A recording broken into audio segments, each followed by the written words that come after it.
Bapak, kami ucap syukur, terima kasih atas hadirat-Mu tempat ini. Dan Tuhan Yesus, Kau sudah mengajar kami bagaimana hidup kami harus mempermuliakan Engkau, hidupmu menjadi senter dalam hidup kami. Rumah-Mu, pembangunan rumah-Mu menjadi senter, pusat perhatian kami dalam hidup kami.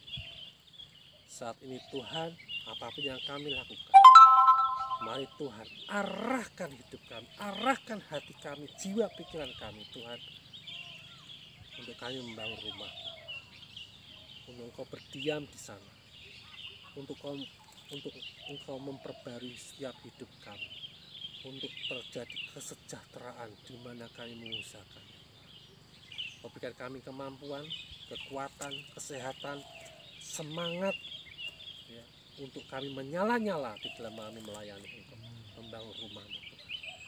Terima kasih Roh Kudus, Kau sudah memberikan pewahyuan, pengertian dalam hidup kami saat ini, sehingga kami boleh mengerti firman-Mu, kami boleh Kau ajari, dan kami boleh Tuhan menundukkan hati kami, pikiran kami untuk tunduk pada firman. Terima kasih Bapa, di dalam nama Tuhan Yesus. Haleluya. Amin. Luar biasa. Haleluya. Ya, di sini kita mau belajar dari kitab Hagai, ya, bagaimana rumah Tuhan itu dibangun. Kenapa harus kita membangun rumah Tuhan?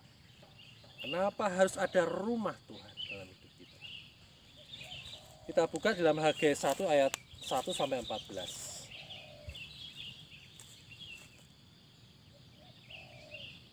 Hagai 1 ayat 1 sampai 14. Sudah ketemu semuanya? Amin. Amin. Hagai 1 ayat 1 sampai 14 saya bacakan. Ajakan untuk membangun kembali bait suci. Pada tahun yang kedua zaman Raja Darius, dalam bulan yang ke-6, pada hari pertama bulan itu, datanglah firman Tuhan dengan perantara Nabi Hagai kepada Zerubabel bin Shealtiel, Bupati Yehuda, dan kepada Yosua bin Yosadak, Imam Besar. Bunyinya, beginilah firman Tuhan semesta alam. Bangsa ini berkata, sekarang belum tiba waktunya untuk membangun kembali rumah Tuhan. Maka datanglah firman Tuhan dengan perantara Nabi Hagai. Bunyinya, apakah sudah tiba waktunya bagi kamu untuk mendiami rumah-rumahmu yang dipapani dengan baik, sedang rumah ini tetap menjadi reruntuhan. Oleh sebab itu, beginilah firman Tuhan semesta alam. Perhatikanlah keadaanmu. Kamu menabur banyak tetapi membawa pulang hasil sedikit. Kamu makan tetapi tidak sampai kenyang. Kamu minum tetapi tidak sampai puas. Kamu berpakaian tetapi badanmu tidak sampai panas. Dan orang yang bekerja untuk upah, ia bekerja untuk upah yang ditaruh dalam pundi-pundi yang berlobang. Beginilah firman Tuhan semesta alam. Perhatikanlah keadaanmu. Jadi naiklah ke gunung, bawalah kayu dan bangunlah rumah itu. Maka aku akan berkenan kepadanya dan akan menyatakan kemuliaanku di situ, firman Tuhan. Kamu mengharapkan banyak tetapi hasilnya sedikit, dan ketika kamu membawanya ke rumah, aku menghembuskannya. Oleh karena apa? Demikianlah firman Tuhan semesta alam.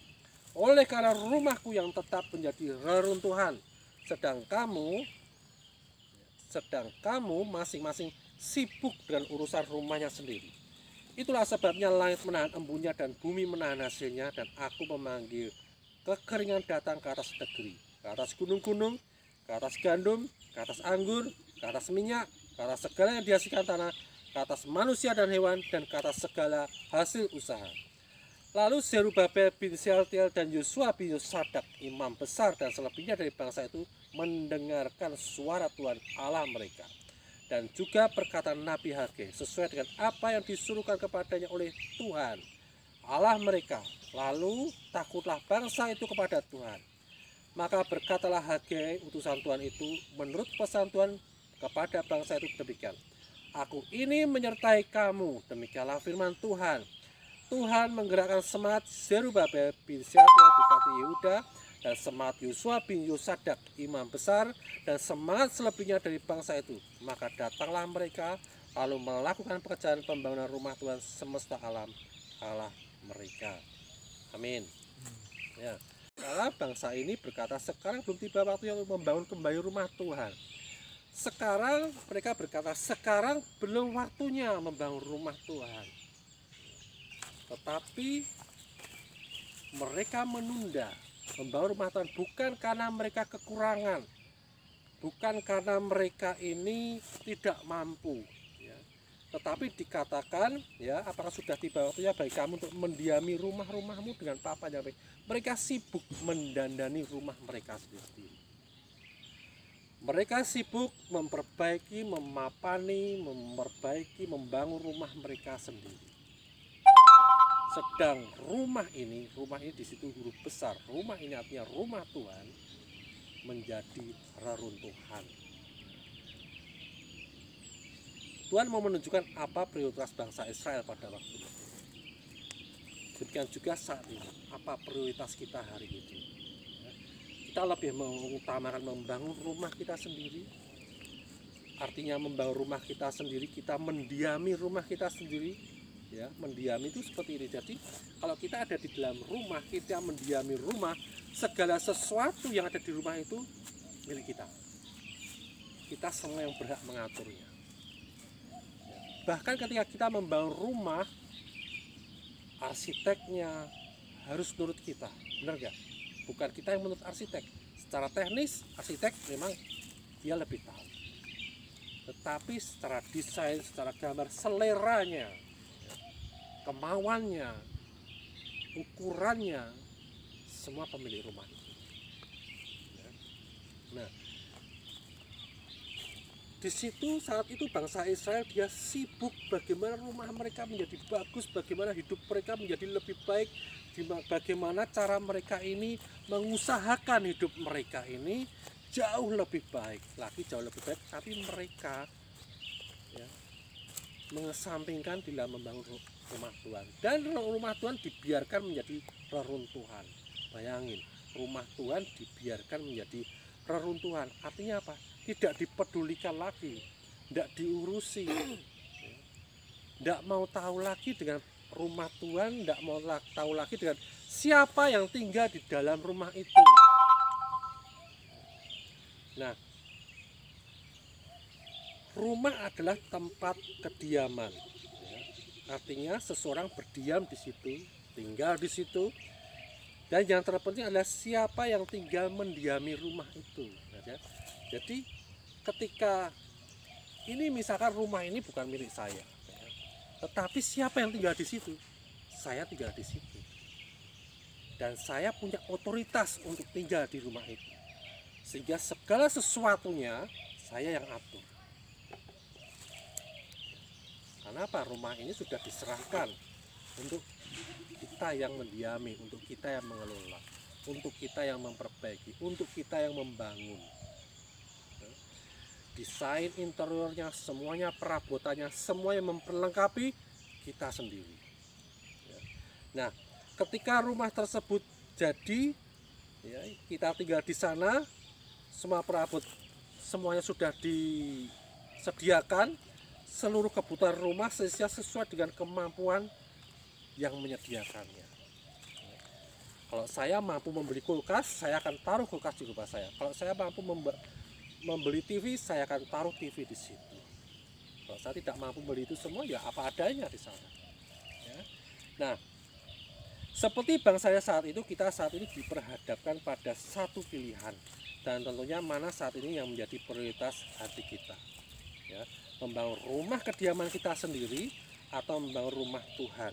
Ya. Perhatikan, ya, perhatikan. Tuhan mau di firman itu perhatikan. Kita lihat di ayat 5 dan 6 ya. Oleh sebab itu beginilah firman Tuhan semesta alam, perhatikan keadaanmu. Sekali lagi, ketika kita masih sibuk dengan kepentingan kita sibuk membangun hidup kita sibuk membangun segala sesuatu untuk kepentingan kita, Tuhan bilang perhatikan keadaanmu. Kamu menabur banyak tetapi membawa pulang hasil sedikit. Kamu makan tetapi tidak sampai kenyang. Kamu minum tetapi tidak sampai puas. Kamu berpakaian tetapi badanmu tidak sampai panas atau hangat. Jadi walaupun pakai pakaian tetap aja kedinginan, seperti tidak ada pakaiannya. Tetapi badanmu tidak sampai, dan orang yang bekerja untuk upah, ya bekerja untuk upah yang ditaruh dalam pundi-pundi yang berlubang. Diisi dapat upah hilang, diisi dapat upah hilang. Nah, itu Tuhan mau kita perhatikan hidup kita. Kalau itu sampai terjadi, sekarang prioritasmu apa gitu. Nah, sekali lagi dia tuju, beginilah firman Tuhan, perhatikan keadaanmu. Ya, tegaskan lagi, Tuhan mau tegaskan lagi. Apa yang terjadi dalam hidup kita? Kamu mengharapkan banyak tetapi hasilnya sedikit. Ya, ketika kamu membawanya ke rumah, aku menghembuskannya. Loh, Tuhan itu iseng banget toh. Udah kita dapatnya sedikit, taruh di rumah, dihembuskan. Hilang. Ya, sehingga hembuskan Tuhan. Ya, hilang. Dan ketika aku menghembuskan, oleh karena apa? Demikian firman Tuhan semesta alam, oleh karena rumahku yang tetap menjadi reruntuhan, sedang kamu masing-masing sibuk dengan urusan rumah sendiri. Itulah sebabnya langit menahan embunya dan bumi menahan hasilnya. Jadi semuanya ditahan oleh Tuhan. Berkat-berkat itu ditahan oleh Tuhan pada waktu itu, ya, pada waktu bangsa Israel itu. Nah, Bapak Ibu Saudara yang dikasih Tuhan, kenapa sih Tuhan kok seperti itu terhadap kalau orang melakukan hal yang lain, seolah-olah Tuhan tidak peduli. Seolah Tuhan yaitu kehendak bebas mereka. Tetapi bicara masa rumah, ya, apalagi rumah Tuhan, itu membawa akibat yang sangat sakit ya dalam hidup kita. Artinya apa yang kita alami ketika kita hanya memperhatikan hidup kita sendiri, mengesampingkan membawa rumah Tuhan, ini yang terjadi. Seolah-olah Tuhan ini menjadi rumah ini menjadi sangat penting sekali dalam hidup kita umatnya. Nah, kita ingat, kita dari kejadian ini kita melompat ya, kita melompat pada zaman Yesus ya. Nah, di dalam Yohanes 2:13-2 ini, di kitab Hagai ini jelas kelihatan Tuhan ini marah ya. Tuhan ini memberikan akibat ya, seperti menghukum kalau kamu membangun rumahmu sendiri tidak meruntuhan rumah Tuhan, itu akibatnya. Sepertinya Tuhan itu marah. Kita melompat di dalam Yohanes 2:13-21 ya. Yohanes 2:13-21, di ayat 19 dikatakan, jawab Yesus kepada mereka, rombak bait Allah ini dan dalam 3 hari aku akan mendirikannya kembali. Tetapi yang dimaksudkannya dengan bait Allah ialah tubuhnya sendiri. Nah, di situ Tuhan juga waktu itu marah ya. Bait Allah dibiarkan porak-poranda ya, banyak penyamun, banyak istilahnya orang itu di situ mementingkan kepentingannya dia sendiri. Memfungsikan bait Allah itu sesuai dengan selera mereka sendiri. Menjadi sarang penyamun, menjadi sarang pedagang. Ya, enggak lagi menghargai bahwa itu adalah bait Allah. Di situ dikatakan, rombak bait Allah ini dalam 3 hari aku akan mendirikannya kembali. Tetapi yang dimaksudkan dengan bait Allah ialah tubuhnya sendiri. Jadi kenapa pada waktu itu bangsa Israel itu tidak memperhatikan rumah Tuhan dan Tuhan marah? Kenapa? Rumah Tuhan itu adalah dia sendiri.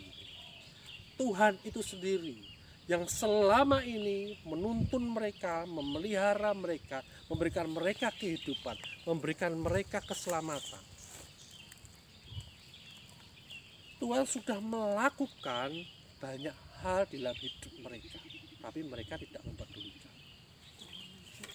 Nah, Yohanes 2:22 dikatakan, kemudian sesudah ia bangkit dari antara orang mati, barulah teringat oleh murid-muridnya bahwa hal itu telah dikatakannya, dan mereka pun percayalah akan kitab suci dan akan perkataan yang telah diucapkan Yesus.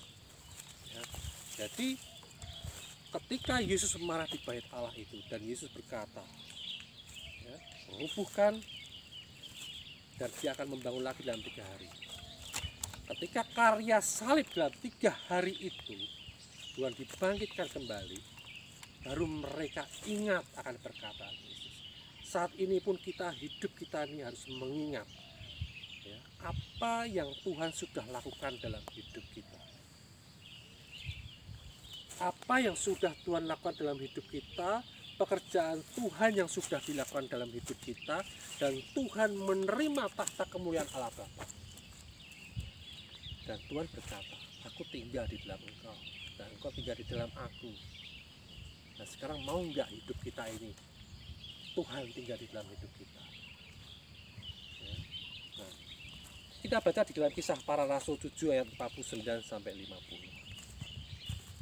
Kisah Para Rasul 7 ayat 49 sampai 50. Langit adalah tahtaku. Ya, kita bisa bayangkan. Langit adalah tahtaku, bumi adalah tumpuan kakiku. Rumah apakah yang akan kamu dirikan bagiku? Demikian firman Tuhan, tempat manakah yang akan menjadi perhentianku? Bukankah tanganku sendiri yang membuat semuanya ini? Tuhan perlu rumah untuk apa? Untuk perhentiannya. Untuk dia tinggal diam di situ setelah dia lakukan semua pekerjaannya. Dia perlu rumah. Tetapi ya, berapa ukurannya? Ya, karena dikatakan langit tahtaku, bumi tumpuan kakiku. Rumah apakah yang kamu dirikan bagiku? Ya. Kita nggak bisa bayangkan rumah seperti apa yang kita mau bangun untuk Tuhan dalam hidup kita. Ukurannya aja kita udah nggak bisa ukur. Arsitek mana yang bisa ukur rumahnya Tuhan? Jadi kesimpulannya kita tidak mungkin membangun rumah Tuhan dalam hidup kita. Nah, tetapi Tuhan mau menjadi rumahnya Dia. Artinya apa? Kita berikan hidup kita ini untuk Tuhan bangun hidup kita. Untuk Tuhan bangun tubuh kita ini menjadi. Tapi baru sebatas roh kita yang diperbarui. Lengkap sudah semuanya ada di situ. Roh kita sudah sempurna, ya, tidak perlu ditambah, tidak perlu dikurangi lagi. Tetapi itu semua yang harus diperbaiki akal budi kita, pikiran kita, jiwa kita, sehingga itu akan termanifestasikan dalam hidup kita di dalam hati. Kenapa Tuhan itu begitu begitu mengutamakan rumahnya dibangun dalam hidup kita? Karena Dia mau tinggal dalam hidup kita. Dia mau tinggal di dalam hidup kita. Ya. Nah, karena itu, ya, sebab kamu telah dibeli dan harganya telah lunas dibayar. Ya, ketika kita menyerahkan hidup kita sudah dibeli dari mana? Dari dosa. Kita sudah dibeli, sudah milik kita. Sebenarnya kita ini sudah nggak punya kehendak bebas, tetapi Tuhan masih menghargai kehendak bebas kita.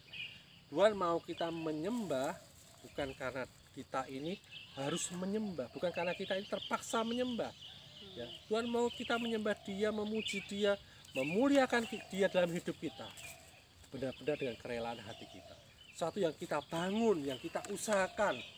Untuk apa? Untuk kita membangun rumah Tuhan di dalam hidup kita. Rumahnya sudah dikasih gambar oleh Tuhan. Rumahnya semuanya sudah disediakan oleh Tuhan. Perabot-perabotannya, semua arsitek, semua sudah disediakan oleh Tuhan. Dan Tuhan sendiri yang membangun dalam hidup kita. Caranya bagaimana? Caranya Dia sudah ciptakan kita menjadi ciptaan yang baru. Sehingga bagaimana pikiran kita, hati kita, jiwa kita setuju dengan apa yang sudah Dia bangun. Percaya bahwa Dia sudah lakukan itu semua. Percaya oleh firman-firman yang sudah diberikan kepada kita. Nah, sebab itu kamu sudah dibeli dan harga telah lunas dibayar. Karena itu muliakanlah Allah dengan tubuhmu. Muliakan Allah dengan tubuhmu ini gimana?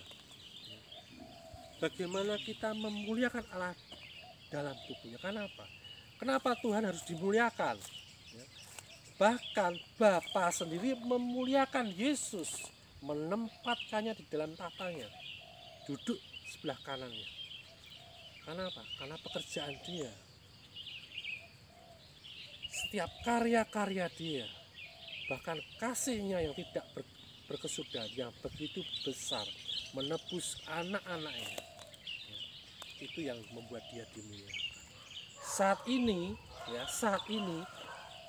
hidup kita ini sudah ditebus. Tuhan sudah berkarya dalam hidup kita, membuat kita ini baru.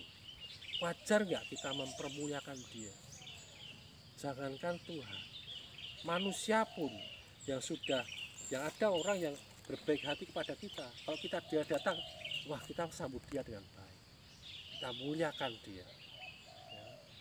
Sama, Yesus sudah melakukan semuanya di atas kayu salib. Sudah menebus dosa kita, sudah berkarya yang luar biasa dalam hidup kita. Bahkan tidak cuma itu, sudah menciptakan kita menjadi sama dengan dia. Muliakan dia dalam hidup kita dengan cara apa? Membangun, kita bangun hidup kita.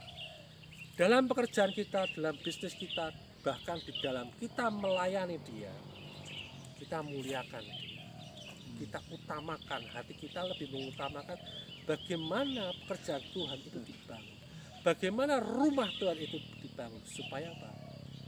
Supaya Tuhan tinggal di sana. Contohnya apa? Ketika kita membawa kabar berita Injil keselamatan. Ketika fokus kita membawa kabar berita Injil keselamatan, orang dimenangkan. Dia diperbarui menjadi rumah Tuhan. Tuhan tinggal di sana. Tuhan dimuliakan dalam hidupnya. 1 orang, 2 orang, 3 orang, berlipat kali ganda. Bagaimana kita memposisikan hidup kita, bagaimana Tuhan itu hadir di dunia ini, dimuliakan di dunia ini. Maka dikatakan Injil itu adalah kekuatan Allah. Karena disitulah Allah ada, Allah bekerja, Allah yang kalau dibandingkan bahwa tahta itu kemuliaannya, bumi itu tumpuan kakinya, itu ada di sekitar kita, bahkan ada di dalam kita. Ya. Nah, kalau Allah sendiri ada di dalam kita, berdiam di dalam kita, di dalam tubuh kita ini, maka sendiri akan membangun hidup kita. Kita menjadi tempat perhentian dia dari segala pekerjaannya yang sudah selesai. Ya. Roh Kudus menyatu dengan roh kita. Pekerjaan Allah sudah selesai dalam hidup kita. Bagian kita sekarang, ya, menerima kasih karunia itu dengan iman. Iman kita sudah dapatkan karena dikatakan firman Tuhan, iman Yesus sendiri yang ada dalam hidup kita. Kurang apa lagi? Bukan iman sebesar biji sesawi, bukan kurang iman, bukan setengah iman, bukan iman yang tinggi, tetapi iman Yesus sendiri dikatakan ada dalam hidup kita. Artinya itu jaminan bahwa kasih karunia dalam hidup kita pasti terjadi. Tetapi kenapa kita tidak susah untuk mengalami itu? Banyak dari kita tidak mengalami. Kenapa? Kurang percaya. Kita kurang percaya apa yang dikatakan firman itu. Seperti apa? Seperti kaki dia yang ditutupi di bawah bantal. Semuanya sudah dilakukan oleh Tuhan. Bahkan cara kerja bensinnya pun sudah dikasih Tuhan gitu loh. Imannya sudah dikasih Tuhan. Sama seperti dia. Tetapi tinggal kita belajar memperbarui hidup kita, memperbarui akal budi kita, untuk kita bercermin pada firman Tuhan, mempercayai firman itu Tuhan itu, dan itu terjadi dalam hidup kita. Jadi bagaimana itu termanifestasi dalam kehidupan kita. Semua perkataan-perkataan yang ada dalam firman itu terjadi dalam hidup kita. Bagian kita adalah percaya dan memuliakan dia di dalam setiap pekerjaan kita, dalam setiap kehidupan kita, mengutamakan pekerjaan-pekerjaan Tuhan dalam hidup kita. Jadi kesimpulannya, yang pertama, Tuhan ingin apa yang kita bangun dan dirikan bukanlah berdasarkan kepentingan kita pribadi, tetapi dia mau senter hidup kita, pusat perhatian kita, ya, membangun rumah bagi dia.